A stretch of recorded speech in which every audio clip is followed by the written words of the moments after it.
ದುಡ್ಡಿಲ್ದರ ಟೈಮಲ್ಲಿ ಎಡವಾಟ ಆಗ್ಬಿಡ್ತು. ಇದು ಯೂಟ್ಯೂಬಲ್ಲಿ ಹಾಕ್ತೀರಾ?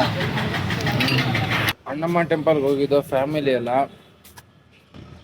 ಸೊ ಅಲ್ಲಿ ಯಾವುದೋ ಒಂದು ಗುಂಡಿಗಿಳಿತು ಆಟೋ, ಜಾಕ್ ಬೆಂಡಾಗ್ಬಿಟ್ಟು ದುಡ್ಡಿಲ್ದರ ಟೈಮಲ್ಲಿ ಎಡವಾಟ ಆಗ್ಬಿಡ್ತು.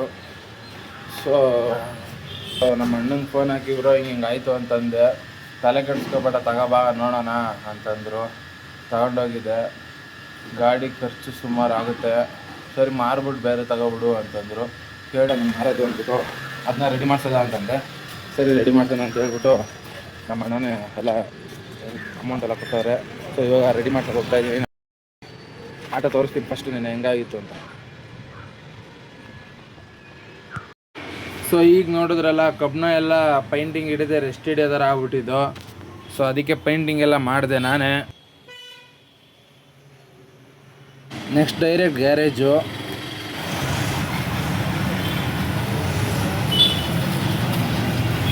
ಎರಡು ಮಡ್ಗಾಡು ಹೋಗಿದ್ದು, ಮಡ್ಗಾಡು ಚೇಂಜ್ ಮಾಡಿಸಿದೆ.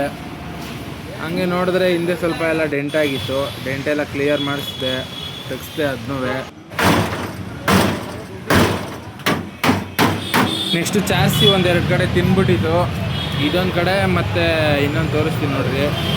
ಸ್ವಲ್ಪ ಜಾಸ್ತಿ ಆಗ್ಬಿಟ್ಟಿತ್ತು ಇಲ್ಲಿ. ಸೊ ಇದನ್ನೆಲ್ಲ ತೆಗ್ಸಿ ಫುಲ್ಲು ನೀಟಾಗಿ ಅದೇ ಜಾಗಕ್ಕೆ ಬೇರೆ ಪ್ಲೇಟ್ ಹಾಕಿ ವೆಲ್ಡಿಂಗ್ ಮಾಡಿದ್ದಾರೆ. ಫುಲ್ಲು ಚೆನ್ನಾಗಿ ಬೇರೆ ಫುಲ್ ಪ್ಲೇಟೇ ಹಾಕಿದ್ದಾರೆ ಹೊಸದಲ್ಲಿಗೆ ನೋಡ್ರಿ. ಈ ಥರ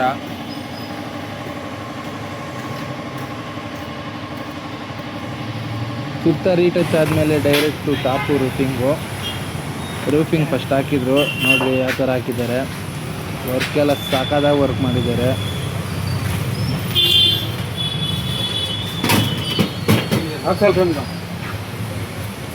ಈ ಥರ ಇತ್ತು ಸೀಟು ಎಲ್ಲ ಫುಲ್ ರೆಡಿ ಮಾಡಿದ್ರು. ಈ ಥರ ಇದು ಯೂಟ್ಯೂಬಲ್ಲಿ ಹಾಕ್ತೀರಾ? ಟಿಂಕ್ರಿಂಗ್ ಕೆಲಸ ಮುಗಿಸಿ ಡೈರೆಕ್ಟ್ ಗ್ಯಾರೇಜಿಗೆ ತೊಗೊಂಡೋದೆ. ಮುಂದೆಗಡೆ ಡೂಮ್ ಹೊಡೆದೋಗಿತ್ತು ಮತ್ತು ಹಾರನ್ ಸರಿಯಾಗಿ ಬರ್ತಾ ಇರಲಿಲ್ಲ. 3 ಚಕ್ರದ್ದು ಬ್ರೇಕ್ ಲೈನರ್ ಚೇಂಜ್ ಮಾಡಿಸ್ಬೇಕಿತ್ತು ಮತ್ತು ಪಂಪೆಲ್ಲ ವರ್ಕ್ ಆಗ್ತಿರ್ಲಿಲ್ಲ, ಅಂದರೆ ಫ್ಯೂಲು ಪಾಸ್ ಆಗ್ತಿರ್ಲಿಲ್ಲ. ಅದನ್ನೆಲ್ಲ ಚೆಕ್ ಮಾಡಿಸಿ ರೆಡಿ ಮಾಡಿಸ್ದೆ.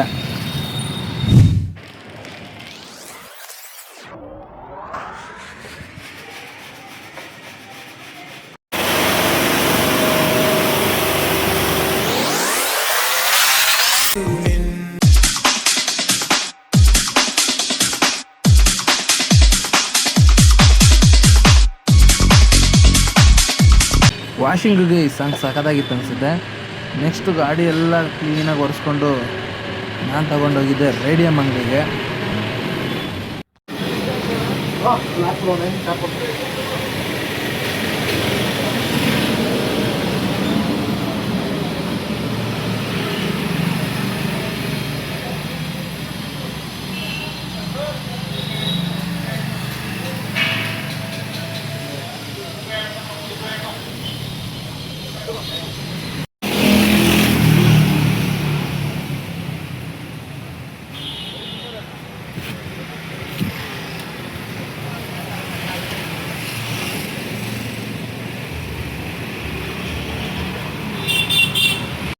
ಸೊ ಟಿಂಕ್ರಿಂಗ್ ಮಾಡಿಸಿದ್ದು ಸ್ಟುಡಿಯೋದಲ್ಲಿ, ಕಂಠೀರವ ಸ್ಟುಡಿಯೋ.